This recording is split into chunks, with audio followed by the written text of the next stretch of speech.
할렐루야. 오늘 함께 읽으신 로마서 1장 18절 말씀으로 로마서 강의 8번째 시간, 만천하에 계시된 하나님의 진노하심이라는 제목을 가지고 함께 은혜를 나누도록 하겠습니다.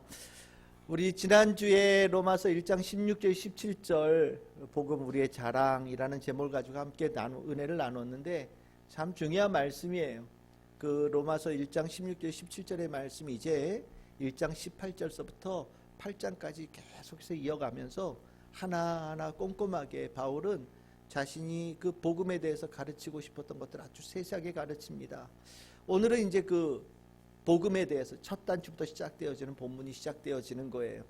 이제 우리가 1장에서 8장까지가 이제 전반부다 이렇게 표현하는데, 그 전반부 중에서도 만약에 이렇게 딱 절반 정도로 나눈다면 오늘 이제 읽었던 1장 18절서부터 3장 20절까지가 한 단락이 되어지고, 그 뒤에가 또 새로운 단락이 시작되어집니다. 이 1장 18절에서 3장 20절까지의 중심 내용이 무엇이냐? 하나님의 진노하심에 관한 내용이에요.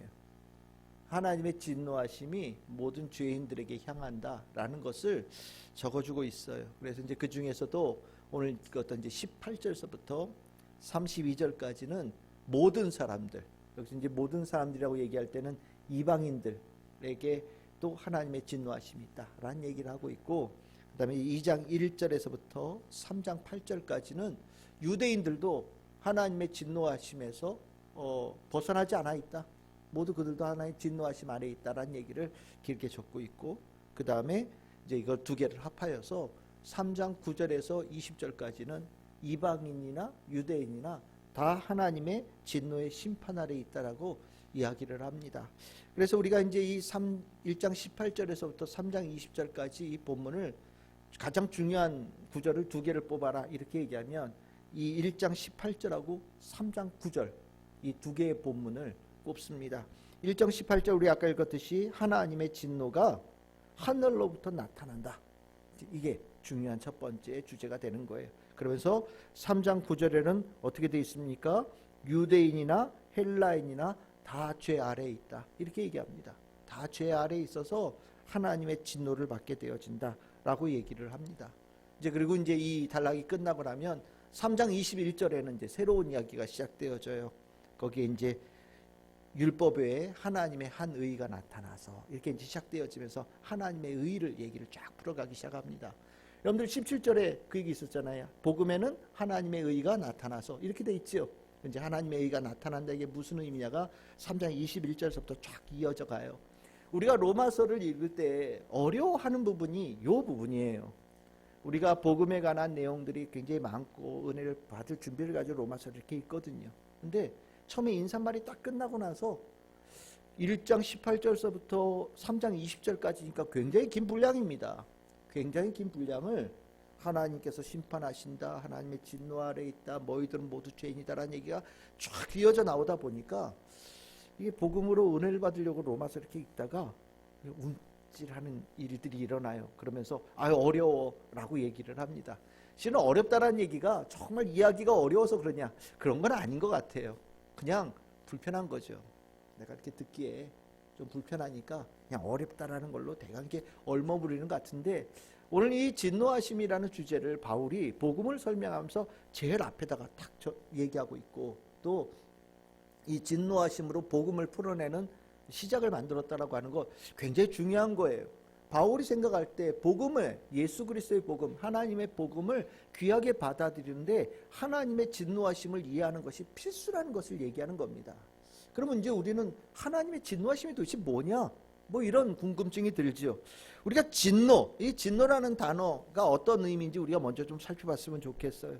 진노라는 거는 헬라어로 오르게라고 하는데, 이 단어가 뭐냐면 이 안에 분노, 분개함 뭐 이런 것들에 대한 감정이에요. 그래서 이게 진노라고 표현되어질 때는 마치 이것이 이렇게 안에 이렇게 응축되어져 있다가 한 번에 이렇게 빵 폭발하는 거 있잖아요.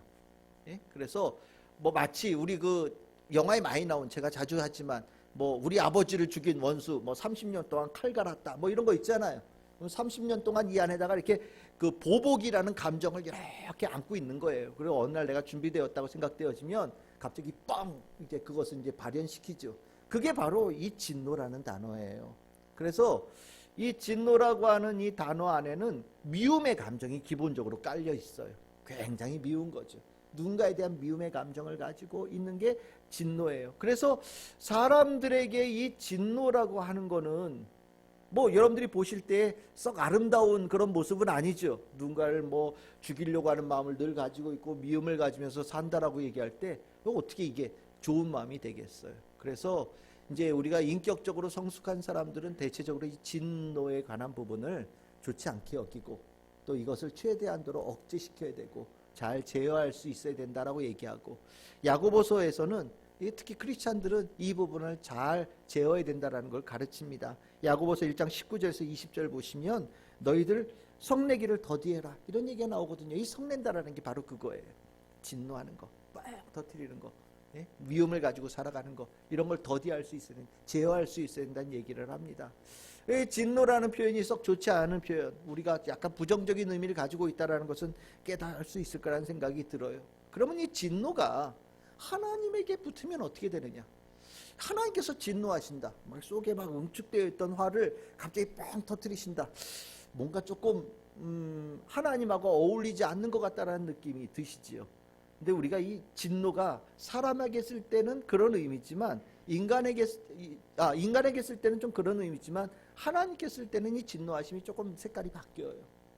하나님께 쓰는 진노함은요, 뭐와 같냐면 올바름을 회복시켜주고 싶은 그 마음, 삐뚤어진 것을 바르게 세워주고 싶어하는 그 마음 속에서 나오는 가르침과 같은 기본적인 마음을 가지고 있어요. 그래서 이 하나님의 진노하실 때 이 진노하심이 표현되어진 중요한 구절을 우리가 하나 보면 되는데, 마가복음 3장 5절입니다. 마가복음 3장 5절을 보시면 이 앞에 내용이 뭐냐면 예수님께서 안식에 일을 했어요. 그랬더니 이 유대인들이 예수님이 이렇게 미운 거예요. 미움을 가지고서 잘못됐는데 그러면서 이제 예수를 고발하려는 마음을 가지고 있었어요. 그때 예수님께서 그들의 마음 속에 있는 그 마음을 보신 거예요. 나쁜 마음이죠. 하나님에 대해서 이 잘못되어진 마음, 이 완악함이라고 표현하고 있잖아요. 그러면서 이 완악함을 예수님께서 너희들 마음이 잘못된 거야 라는 것을 보여주고 싶으셨던 것 같아요.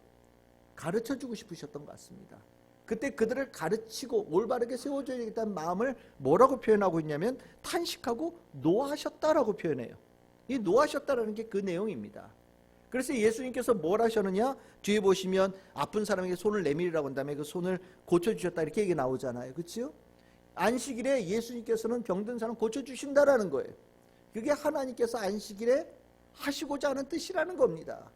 하나님께서 사람들이 가장 행복하고 기쁘고 평안하고 회복이 되어진 일을 하고자 하시는 것이 하나님의 뜻이다. 근데 너희들 하나님께서 그 하시고자 하는 일에 대해서 옳다 그르다 생각하는 거 너희들 잘못된 거야 라고 생각하시면서 그들 마음속에 있는 삐뚤어진 것을 고쳐주고자 하실 때 노하신다라는 마음을 쓰시고 있어요. 그러니까 기본적으로 하나님의 진노하심은 그냥 미움의 감정이 아니라는 거죠. 뭔가 수정해주고 싶은 기본적으로 사랑의 마음이 깔려있다. 먼저 우리가 두어봐야 될 부분이에요. 하나님의 진노하심은 사랑의 고쳐주심이 있는 거다. 그러고 나면 이제 하나님의 이 고쳐주심이 조금 더 발전하면 어떤 개념이 되어지냐면 의로운 심판의 개념으로 이어집니다. 하나님께서는 올바름이 무엇인지를 분명하게 가르쳐주는 것에 관심이 있으셔요. 우리는 인간들은 막 자기 마음대로 내가 다 옳다라고 얘기를 하잖아요. 내가 다 옳다라고 잘났다고 주장하잖아요. 근데 하나님은요, 너희들 그거 잘못된 거야, 그거는 부당한 거야, 그것은 불의한 거야 라는 것을 분명하게 세워주시고 옳은 것이 무엇인지를 나타내기를 원하신단 말이죠. 그것의 궁극적인 자리가 뭐냐면 심판장의 자리인 거예요. 재판장의 자리인 겁니다. 그래서 하나님이나 예수님이나 그 심판을 하시는 그 자리, 옳은 것이 무엇인지를 드러내시는 궁극적인 자리를 얘기할 때 뭐라고 표현하냐면 하나님의 진노라는 단어를 가지고 사용을 해요. 그래서 여러분들 이 단어가 요한계시록에 등장하는데 6장 16절에 보시면 어린 양의 진노다 이렇게 되어져 있죠. 어린 양의 진노가 무엇일까요? 어린 양이 하시는, 예수 그리스도께서 하시는 심판을 얘기하는 겁니다. 재판을 얘기하는 거예요. 그리고 19장 15절에도 이렇게 얘기합니다. 예수님의 입에서 예리한 검이 나오고 예수님께서 철장으로 다스린다. 이게 쇠몽둥이 같은 겁니다. 쇠몽둥이 같은 것으로 다스리시는데, 이걸 뭐라고 표현하냐면 하나님 곧 전능하신 이의 맹렬한 진노의 표현이다 라고 얘기를 합니다. 그러니까 예수님의 입에서 나오는 그 말씀의 검, 그리고 철장은요, 잘못되어진 자가 잘못되어졌다라고 분명하게 징계하시는 거예요. 그 징계하시고 판결하시는 것을 뭐라고 표현합니까? 진노다, 이렇게 표현하고 있어요. 그러니까 사람에게는 자기의 미움을 표현하는 게 진노지만, 하나님에게 있어서의 진노하심은 올바름을 세워가는 판정의 의미가 강하게 들어있다는 거죠. 다르죠. 사람에게 진노함은 최대한대로 억제되어져야 되지만, 하나님에게 있는 진노의 날은요, 의로운 심판의 날이에요. 그래서 그 날은 억제되어져야 될 일이 아니라 오히려 하루라도 빨리 주님께서 오셔서 통치를 하시고 무엇이 옳은지 무엇이 그른지를 구별하시는 은총을 베풀어 주셔야 되는 거예요. 그래서 우리는 하나님의 진노하심이라고 얘기를 할 때, 사람들에 대해서는 억제되지만 성도들은 하나님의 진노하심이라는 이 단어를 들으면서 주여 그 진노의 날이 속히 이루어지기를 소망합니다라고 이야기를 해요. 우리는 그렇게 기도한단 말이죠. 왜요? 그 날이 하나님께서 이루실 의로운 심판의 날이기 때문에. 그래서 이 하나님의 진노하심에는 부정적인 의미보다는 훨씬 더 긍정적이고 당연히 이루어져야 될 그 일에 관한 의미가 훨씬 더 강하게 들어있어요. 그래서 여러분들, 우리가 이 세상에서 우리가 원수를 갚는 것, 우리 가지고 있는 미움의 어떤 표현이죠. 근데 바울은요, 이 개념을 이렇게 얘기합니다. 로마서 12장 19절이죠. 우리 같이 한번 읽어볼까요? 함께 읽겠습니다. 시작. 내 사랑하는 자들아, 너희가 친히 원수를 갚지 말고 하나님의 진노하심에 맡기라. 기록되었으되 원수 갚는 것이 내게 있으니 내가 갚으리이다 주께서 말씀하시니라. 아멘. 이게 무슨 말씀인지 아시겠죠? 내가 원수 갚는 것, 내가 미움을 표출하는 것, 야, 그거 너 혹시 그 잘못된 마음, 미움에서 나오는 일일 수 있어. 너 그러지 마. 괜히 그래서 죄짓거나 우리가 그래야 될 필요가 없는 거야. 하나님께서 진노하시는 때가 와. 하나님의 진노의 날이 와. 그날 하나님께서 만약에 네가 그 싫어하는 사람이 정말 나쁜 사람이라고 한다면 하나님께서 친히 징계해 주실 거야. 의로운 하나님께서 의로운 재판장에서 옳고 그름을 분명히 해주실 거니까, 너 괜히 너의 마음속에 미움을 가지고 너의 행동으로 죄를 짓지 말고 온전하게 의로우신 하나님께 그 결과를 맡기는 믿음의 삶을 살아라. 이렇게 바울은 권면합니다. 이게 다 이 가운데서 나오는 내용이에요. 이 하나님의 진노하심은 이렇게 실은 올바름에 관한 의미가 들어있다. 우리는 먼저 이것을 이해해야 됩니다. 그러면 이 진노하심을 이렇게 먼저 표현하는 바울이 복음을 이야기하면서 이 하나님의 진노로 이 복음의 설명을 시작하는 이유를 우리는 조금은 알 것 같다는 생각이 들어요. 이 하나님의 진노하심은 실은 굉장히 엄격한 그 재판이거든요. 실은 우리가 사람의 재판은요, 뭔가 이렇게 구멍이 있어요. 뭔가 우리가 생각할 때 뭔가 빠져나갈 구멍도 있고, 대강 인정을 통해서든지 뭔가 이렇게 내가 지은 죄보다 훨씬 더 좀 덜 받던지 뭐 이런 것들이 대체적으로 있어요. 근데 하나님의 재판장은요, 굉장히 공정해서요, 굉장히 의로워서요, 실은 이게 피해 나갈 방법이 없어요. 또 하나님께서 원하시는 기준이 이렇게 높아요. 우리가 지난주에 말씀을 드렸죠. 복음에는 뭐가 있다고요? 하나님의 의가 있다. 그 의가 뭐라고요? 하나님께서 인정하시는 수준이라고 그랬잖아요. 하나님께서 원하시는 수준이에요. 하나님의 백성답게 살아가면서 내 자녀는 이 정도는 돼야 돼 라고 하는 수준이 있거든요. 그것에 통과되어지면 의로움, 만약에 그 밑에 있으면 불의함, 이렇게 표현하시는데, 하나님께서 원하시는 수준이 이만큼인데 대부분 다 밑에 있단 말이죠. 그러다 보니까 실은 이 하나님의 진노라는 이 의로운 심판의 자리가 많은 사람들에게는 큰 부담으로 다가오는 정도를 넘어서서 공포스러운 자리처럼 느껴진단 말이죠. 이 공포스러운 하나님의 진노하심 가운데 우리가 있다라는 것을 깨달을 때 무엇을 실은 알게 되어지느냐? 야, 그 자리에서 벗어나게 하신 하나님의 은혜, 예수 그리스도의 은혜를 깊이 깨달을 수 있는 자리가 되어진다라는 겁니다. 이게 중요한 거예요. 우리가 주님으로 인해서 구원받았어요 라고 얘기를 고백할 때 그 구원이 얼마나 귀한 구원이냐라는 것을 분명히 알아야 되거든요.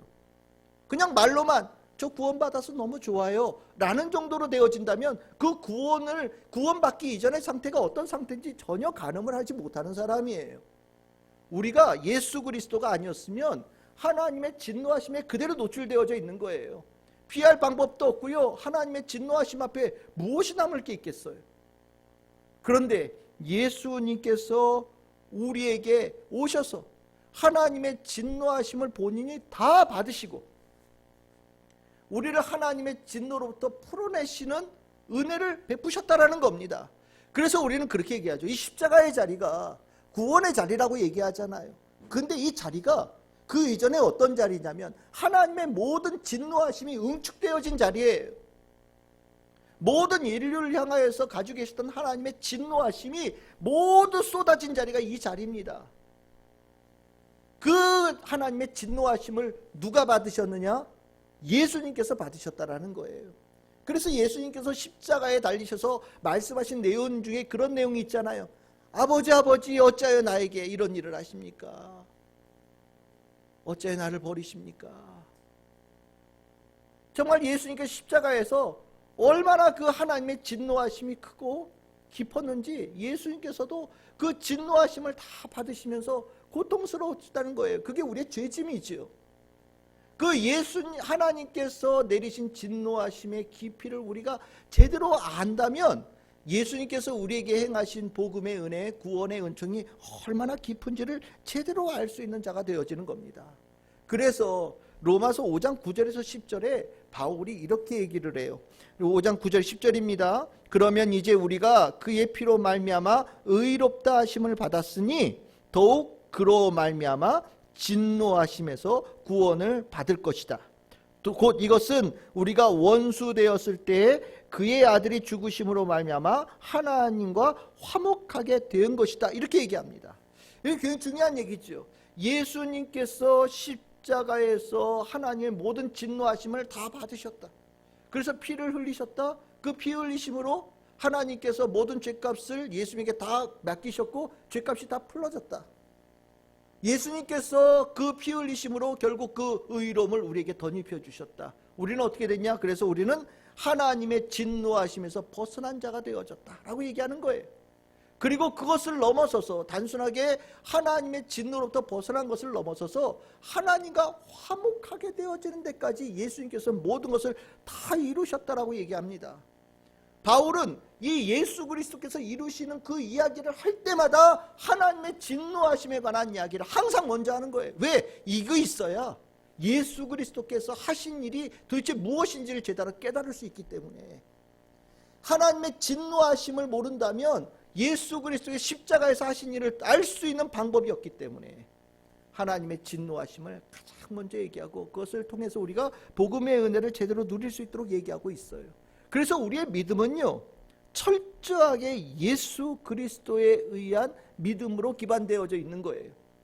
다른 것이 아니라 그 믿음으로 구원을 받는데 그 구원의 은총은 하나님의 진노하심으로부터 벗어나게 하신 하나님의 큰 은총이거든요. 예수로만 이루어진 은총입니다. 그러면 우리 여기서 하나 더 생각해 봅시다. 만약에 예수가 우리에게 그 하나님의 진노하심에서 벗어날 수 있는 은혜를 베풀지 않으셨다면 우리가 하나님께로 받는 진노하심은 도대체 어떤 거냐? 만약에 예수님께서 우리에게 그 일을 하지 않으셨다면 우리는 하나님의 진노하심을 어떻게 얼마만큼 크게 받는 거냐? 우리 궁금해지잖아요. 그렇죠? 이 내용이 어디에 있을까요? 실은 우리가 그렇게 무섭다고 얘기하는 요한계시록이 이 내용이에요. 우리 주중에 우리가 말씀 나누지만 이 요한계시록은 중간에 큰 덩어리가 있거든요. 큰 덩어리가 뭐냐면 심판의 내용이에요. 근데 이 심판의 내용이 3개의 7개의 심판 시리즈가 나와요. 첫 번째는 두루마리에 인을 뗄 때 하나씩 뗄 때마다 7개 뗄 때마다 내려지는 심판. 두 번째는 나팔이 불려질 때마다 일어나는 심판. 세 번째는 대접이 부어질 때마다 일어나는 심판이거든요. 근데 이 심판이 누구를 향한 심판일까요? 하나님을 믿지 않는 자들, 예수 그리스도의 복음을 믿지 않는 자들, 예수 그리스도의 은혜를 모르는 자들에게 임하는 심판이에요. 그러니까 지금 오늘 여기로 본다면 예수 믿지 않아서 하나님의 진노하심을 있는 그대로 다 받는 이들이 어떤 심판을 당할 것인가에 관한 내용이 요한계시록에 쫙 나오는 거예요. 그 중에 우리 이번 주 금요일 날 말씀 나눴잖아요. 요한계시록 9장 나올 때 두 번째 심판 시리즈에 나팔 불 때가 있거든요. 나팔 불 때 첫 번째 4개는 그냥 뭐 넘어가도 되는데 다섯 번째, 여섯 번째는 아주 특이한 심판이었죠. 다섯 번째 나팔을 불 때 뭐가 나와요? 저 무제경이라는 곳에서부터 저 악한 영이 저 감옥, 지하 감옥 같은 데서부터 한 타락한 천사가 올라와요. 하나님께서 부르신 거예요. 그리고 나서 그의 부하들까지 같이 풀어줘요. 그 부하들을 뭘로 상징하느냐? 메뚜기 떼로 상징을 하죠. 그 메뚜기 떼 부려서 가서 그 왜 전에 코미디에 나왔었죠. 가서 물어! 뭐 이런 거 있잖아요. 물어! 이거예요. 그 물는데 어떤 자만 물으냐? 여러분들 요한계시록 9장 4절 보십시오. 땅의 풀이나 푸른 것이나 각종 수목은 해하지 말고 오직 이마에 하나님의 인침을 받지 아니한 자들만 해하라. 참 재밌는 얘기죠. 귀한 얘기예요. 인침을 받았다는 얘기는요, 그 전에 천사가 다니면서 하나님의 귀한 은혜를 입은 자들의 다 표시를 하셨어요. 하나님 백성들을 머리에다 다 표시하셨단 말이죠.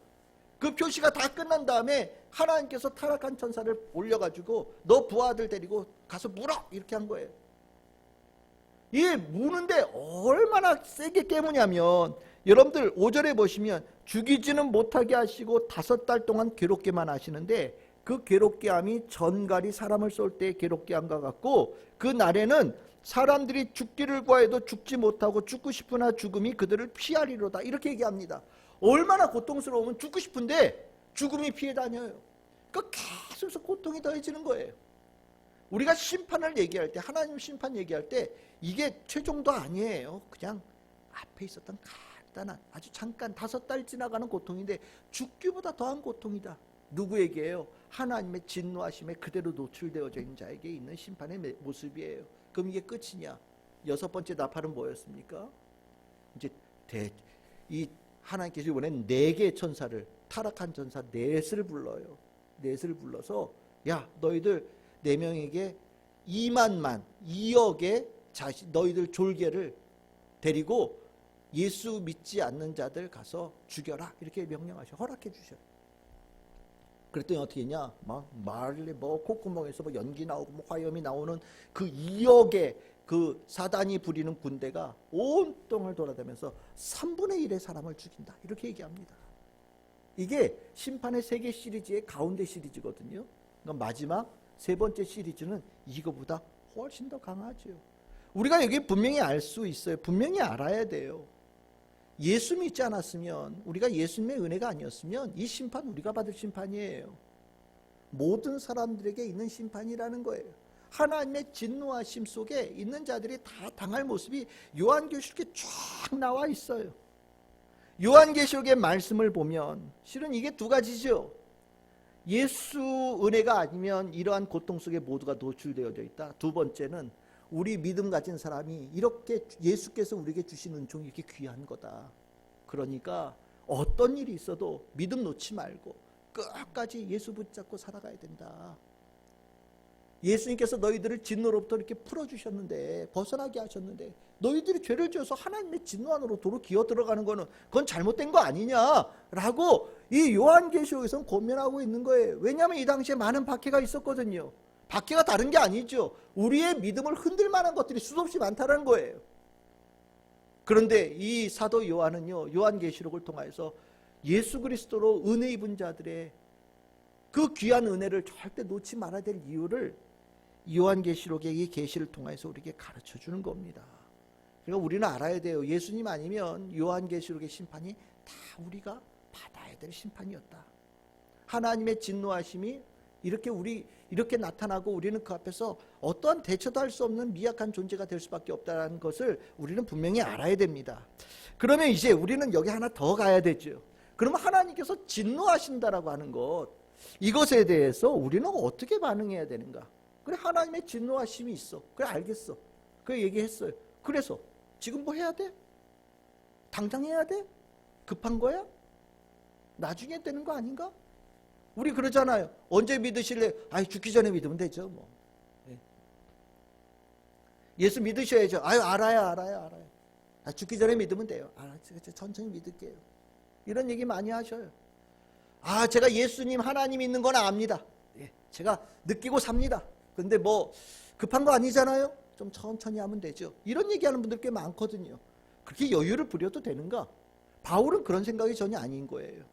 여러분들, 우리 알잖아요. 바울이 로마에 그냥 가고 싶었던 것도 아니죠. 정말 가고 싶어 했어요. 여러 번 가고 싶어 했고, 정말 꼭 가고 싶어 하고, 빨리 가고 싶어 했습니다. 왜일까요? 이 하나님의 진노하심이 먼 훗날의 얘기가 아니기 때문입니다. 하나님의 진노하심이 지금 급박하게 이루어지는 눈앞에 있다는 것을 바울이 깨달았어요.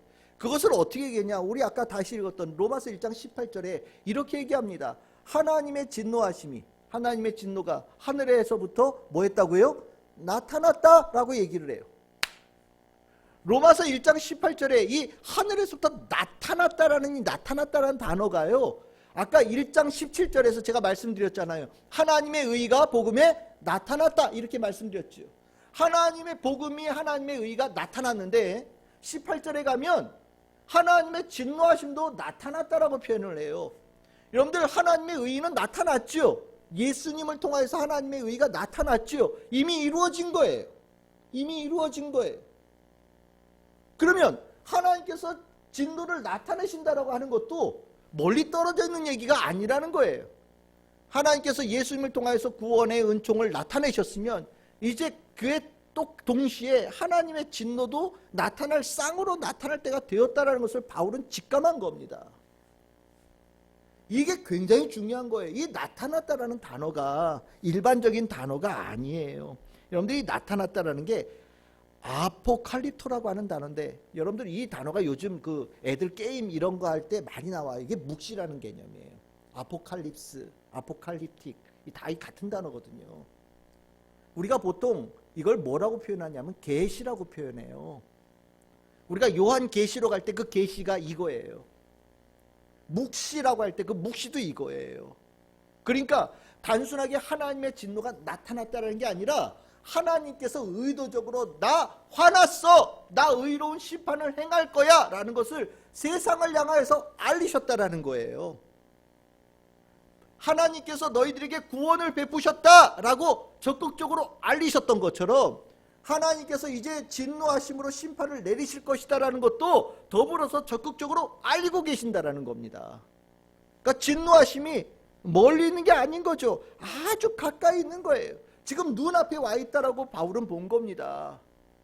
그런데 문제가 있죠. 하나님은 이렇게 하나님의 진노하심이 임박했다라고 얘기를 하는데 사람들은 이거를 몰라요. 하나님께서 진노하신 하나님이, 하나님의 진노가 내 눈앞에 있음에도 불구하고 그것을 보지 못하고 깨닫지를 못하는 거예요. 아무리 하나님께서 진노하심이 급박하게 임하고 있다라고 얘기를 해도 귀가 막혀서 그런지 아무것도 느끼지를 못하고 있어요. 왜 그럴까요? 왜 이런 일이 벌어질까요? 여러분들, 이것을 바울은요 에베소서 2장 1절 3절에 이렇게 표현합니다. 이 구절 중요한 구절이에요. 여러분들, 여기에 뭐라고 나옵니까? 우리가 진노의 자녀였다, 이렇게 얘기해요. 참 재밌죠. 하나님께서 진노하시는 것을 모르는 것을 뭐라고 표현하냐? 진노의 자녀다, 이렇게 표현합니다. 진노의 자녀가 어떤 자녀냐? 그 앞에 이렇게 얘기하죠. 세상 풍조를 따르고 공중의 권세 잡은 자를 따르느니 지금 불순종의 아들들 가운데서 역사하는 영이다. 그러니까 불순종의 아들들에게는 지배자가 있다라는 거예요. 누구냐? 바로 약한 영, 사단의 영이죠. 그 사단의 영에 지배받고 있는 자들은요, 하나님께서 진노하셨다라고 얘기도 못 알아듣고요, 하나님께서 사람들을 통하여서 하나님의 진노하심이 임박했다라는 것을 얘기해도 못 알아들어요. 예수님을 통해서 구원을 베푸셨다는 얘기도 못 알아듣는 거예요. 그걸 뭐라고 표현하느냐? 진노의 자녀라서 그렇다. 진노의 자녀는 하나님의 진노에서 벗어날 수 없는, 가능성이 없는 자다, 이런 표현입니다. 여러분들 오늘도 이 설교를 들으면서 하나님의 진노하심, 하나님의 의로운 심판에 관한 이야기를 해도 실은 이게 저 남의 얘기처럼 들리는 사람들이 있어요. 나하고 별 상관없이 저 멀리 있는 얘기, 뭐 이런 얘기를 해도 이거 뭐 특별하게 뭐 오늘은 감동이 없네, 뭐 이런 생각을 가지며 듣는 분들이 계실 수도 있어요. 이게 하나님의 진노하심이라고 하는 이 단어가 실은 우리가 정상적인 심령을 가진 사람이면요 정신 번쩍 들게 해야 되는 말씀이거든요. 하나님의 의로운 심판이 계시되어졌다라는 내용이 우리들로 하여금 내가 정말 잘 살고 있나? 올바르게 살아가고 있나? 내가 정말 이 하나님의 심판대에 서서 하나님께 인정받을 수 있는 신앙을 사고 있나? 돌아보게 하는, 정신 바짝 차리는 말씀이 돼야 되는데, 이 어떤 사람들은 아무리 이런 얘기를 해도 마음속에 감동을 받지 못하는 사람들이 있어요. 이거 심각한 겁니다. 이 불치병이죠. 인간에게 불치병이 있어요. 정말 중요한 것은 못 보고요, 중요하지 않은 것에 내 인생 쏟아가면서 인생 사는 사람, 그 불치병이죠. 진리에 대해서 거부하고 진리를 못 보는 거 인간이 가지는 불치병이에요. 이 불치병은 영적인 병입니다. 사단에 내 영을 팔아 넘겼기 때문에 일어난 일이에요. 내가 스스로 사단을 따르는 자가 되어지는 결단 속에서 일어나는 아주 심각한 병에 걸린 모습이거든요. 이거는요 정말 예수 그리스도 아니면 치유할 방법이 없어요. 예수 그리스도의 복음이 아니면 치유할 방법이 없어요. 근데 예수 그리스도의 치료의 약을 먹는 것이 무엇이냐면 하나님의 진노하심이 임박해 있다는 것을 듣는 거예요. 하나님의 진노하심이 임박했다는 걸 내가 깨달으면 그럼 어떡하지? 내가 어떻게 해야 되지? 라는 방법을 찾을 거 아니에요. 그치요? 그 방법을 찾는 가운데 더불어서 쌍으로 나오는 하나의 중요한 단어가 내게 들리는 거예요. 하나님께서 예수를 통하여서 너희들을 하나님의 진노로부터 벗어나는 길을 주셨다. 귀가 번쩍 뜨이겠죠? 그리고 나면 예수 그리스도의 약을 얼른 내 안에다 집어넣는 거예요.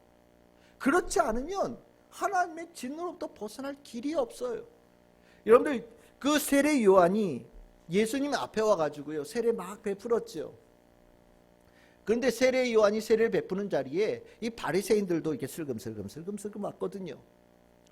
회개하라, 천국이 가까웠다고 얘기를 하니까 떨려가지고 막 왔던 것 같아요. 근데 세례 요한이 참 이 사람 강직한 사람이잖아요. 여러분들 마태복음 3장 7절에 보시면 뭐라고 얘기하냐면 그 세례를 받으러 온 사람들이에요. 받으러 온 사람에게 뭐냐? 독사의 자식들아, 누가 너희를 가르쳐 임박한 진노를 피하라 하더냐. 야, 이게 세례 받으러 온 사람들인데, 예? 안 온 사람들도 수도 없이 많은데 회개하라는 소리에 세례 받으러 온 그들에게 야, 이 독사의 자식들아, 누가 너희들에게 진노를 피하라고 가르치더냐, 이런 얘기하는 거예요. 이게 무슨 소리냐면 너희들 와가지고 속으로는 아무런 하나님의 진노하심도 알지 못하고 예수 그리스도의 그 참된 의의를 깨달고자 하는 마음 전혀 없는 상태에서 그냥 그 단순하게 그냥 가서 물에 들어가가지고 몸뚱아리 한번 물 속에 들어갔다 나온다고 너희들이 죄가 씻겨질 것 같냐, 이 얘기거든요. 너희들이 가지고 있는 병은 그냥 물 속에 들어갔다가 나왔다고 치료가 되는 병이 아니야. 너희들의 병은 불치병이야. 고질병이야. 물에 들어왔다고 낫는 것이 아니라 속사람이 변화되어져야 돼. 그 속사람의 변화가 뭐냐? 바로 예수 그리스도의 은총으로 변화되어지는 거죠. 하나님의 구원의 의로움을 내가 덧입혀질 때 이 속사람이 변화되어지는 거거든요. 이 세례 요한이 말한 게 바로 이거예요. 우리가 하나님의 진노하심 속에서, 우리가 하나님의 진노하심으로 바울이 먼저 이게 복음을 전하는 이유가 무엇이냐? 우리에게 예수 그리스도가 얼마나 필요한지를 깨닫게 하는 거예요. 만약에 이게 안 들린다면 우리는 병 심각하게 걸린 겁니다. 여러분들 아셔야 돼요. 하나님의 진노하심이 계시되어졌어요. 복음이 계시되었을 때 동시에 하나님의 진노하심이 계시되어졌어요. 그 계시가 되어졌을 때 우리는 예수 그리스도 아니면 이 길에서 벗어날 길이 없어요. 예수님께서 본인에 대해서 하시는 말씀이에요. 요한복음 3장 36절입니다. 우리 같이 한번 읽어보겠습니다. 시작. 아들을 믿는 자에게는 영생이 있고 아들에게 순종하지 아니하는 자는 영생을 보지 못하고 도리어 하나님의 진노가 그 위에 머물러 있느니라. 아멘. 예수 아니면 하나님의 진노에서 벗어날 길이 없다는 거예요. 하지만 예수 믿으면 영생이 있다. 하나님의 진노에서 벗어나서 하나님의 품 안에 들어가는 게 영생이거든요. 이 길이 어디에 있다고요? 오직 예수 그리스도에게 있다. 이것이 바울이 이 복음을 시작하면서 하나님의 진노를 제일 먼저 언급하는 이유가 되어집니다. 여러분들, 우리는 이 하나님의 진노하심이나 하나님의 심판은 복음이라고 생각을 하지 않는 경우가 있어요. 하나님의 진노하심, 심판하심 뭐 이런 내용은 웬만하면 듣기 싫은 소리. 그런 내용은 정말 1년에 한 번도 별로 듣고 싶지 않은 내용이라고 생각하는 분들이 계실지 몰라요. 그런데 진짜 성도는요, 하나님의 진노하심을 복음으로 들어요. 나를 살리고자 하신 하나님의 아주 깊은 사랑으로 듣고요, 그 진노하심을 깨달은 자는 예수 그리스도를 붙잡는 믿음이 굳건해지는 은총을 입거든요. 그래서 여러분들, 우리가 이 땅에서 하나님의 진노하심, 하나님께서 싫어하시는 것, 불의하다고 생각하시는 걸 깨닫게 하시는 분이 누구냐? 여러분들, 요한복음 16장 8절에서 11절에 보시면 이렇게 얘기합니다. 그가 와서, 이 그가 누구냐? 성령님이에요. 성령님이 오셔서 우리에게 뭘 하시느냐? 죄에 대해서, 의에 대해서, 심판에 대해서 세상을 책망하신다. 죄에 대해야 되는 것은 예수를 믿지 않는 것, 죄에 다 알려주시고, 의에 대해서는, 의에 대하여서라면 내가 아버지께로 가니 너희가 다시는 나를 보지 못할 것이다. 예수를 통하여서 우리가 하나님께로부터 의로움을 얻는다라는 것을 깨닫게 하시는 것도 성령님이 하신다라는 얘기를 하는 거예요. 그 다음에 11절에는 심판에 대하여서라면 이 세상 임금이 심판을 받았습니다. 세상에 대해서 하나님의 진노하심이 하나님을 믿지 않는 세상의 권력자들 향해서 이미 행하고 계신다는 것을 깨우치신다는 거예요. 누가요? 성령님이에요. 그럼 성령님이 하시는 일은 뭡니까? 바로 이게 복음이라는 거예요. 이게 복음의 범주 안에 있다라는 거예요.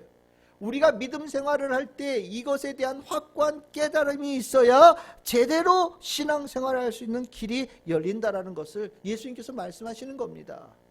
그러니까 한마디로 우리는 바른 신앙생활을 하고 있는 성도들은 이런 고백할 수 있는 거예요. 저는 하나님의 진노 아래 죽을 수밖에 없는 죄인이었습니다 라는 고백을 제일 먼저 입에서 꺼낼 수 있는 자가 되어지는 거예요. 줄여서 얘기하면 뭐라고 얘기하면 돼요? 저는 죄인입니다. 저는 죄인입니다. 하나님의 진노를 피할 수 없는 저는 죄인입니다 라는 이 고백이 복음 안에 하나님께서 구원의 은총을 베풀어 주시는 제일 처음 나와야 될 마땅한 신앙 고백이라고 얘기를 하고 있는 거예요. 그래서 우리 결심 기도할 때 제일 먼저 뭐부터 합니까? 저는 죄인입니다. 저는 죄인입니다. 이 고백부터 하는 거예요. 이 고백이 없으면 복음은요, 복음이 아니에요. 예수 없어도 헤쳐나갈 수 있는 길이 있는 것처럼 보여요. 그런데 하나님의 진노하심을 피할 수 없는 죄인, 이것을 깨닫게 되어지고 나면 저는 예수님이 꼭 필요해요. 저는 예수님 없으면 안 돼요. 저는 예수님 없으면 살 길을 얻지 못하였습니다라고 간절하게 예수 그리스도를 부르짖는 진짜 성도가 되어질 수 있는 거죠. 굉장히 중요한 겁니다. 오늘 저는 이 로마서 이제 본론을 시작하면서 이 바울이 얘기하는 하나님의 진노하심 오늘 얘기를 나누었어요. 우리는 실은 이 하나님의 진노하심으로부터 예수 그리스도의 은혜로 이렇게 벗어나서 이 자리에 예배드린 자로 있으니 여러분들 참 복 중에 복 받은 분들입니다. 우리가 이제 뭐 새해 되어져서 새해 복 많이 받으세요 라고 얘기하지만 뭐 굳이 새해 복 많이 받지 않더라도 주님께서 나에게 주시는 복은 이미 차고 넘침을 믿습니다. 우리에게는 그 은혜가 있어요. 우리는 그 은혜 가지고 살아가는 거죠. 내가 참 주님의 은혜로 이 진노하심에서 벗어났다는 게 얼마나 귀한지 아는 거죠. 그리고 나면 이제 그 다음에 하나님의 진노하심 안에 계속해서 머물러 있는 자들을 향해서 우리들의 마음이 향할 수밖에 없는 겁니다. 하나님의 진노하심을 알기 때문에 하나님의 진노하심을 알지 못하고 있는 살아가는 자들을 향해서 안타까운 마음을 갖게 되는 거예요. 이게 바울의 마음이죠. 그래서 로마에 그렇게 가고 싶어하고 가서 꼭 법을 전해줘야 되겠다고 그렇게 간절하게 말하는 그 이유가 바로 여기 있는 겁니다. 오늘 이제 우리가 명절에 많은 가족들 만날 거예요. 뭐 그 중에 예수 믿지 않는 분들도 계시겠죠. 뭐 그 앞에 대다 놓고 당신은 죄인입니다. 당신은 하나님의 진노가 있습니다. 라고 얘기하면 뭐 그 자리 싸움 나기 딱 좋은 얘기가 됩니다. 하지만 여러분들 사랑하는 가족들, 사랑하는 친척들이에요. 정말 여러분들 사랑하지 않습니까? 그렇다면 여러분들 정말 마음으로 이번에 이 명절을 지나고 가면서 여러분들이 그들의 영혼의 구원을 위해서 간절하게 사명하며 기도할 수 있는 마음들을 꼭 가지셨으면 좋겠어요. 하나님의 진노하심 그리고 예수 그리스도의 구원의 복음, 이 두 개는 같이 있거든요. 그들이 하나님의 진노하심을 할 때 예수 그리스도의 구원의 복음을 받아들이게 되어지고 그 일은 하나님께서 참으로 기뻐하시는 일입니다. 우리는 이 복음을 계속해서 나눠갈 거예요. 얼마나 우리가 죄 속에 살았는지를 계속해서 얘기하지만 여러분들 이 말씀 속에서 나를 향하신 귀하신 하나님의 사랑을 깊이 깨닫고 이 귀한 깨달음을 많은 이들에게 전할 수 있는 참된 복음의 증인들, 우리 참 즐거운 게 성도들 다 되시기를 주님의 이름으로 축복합니다.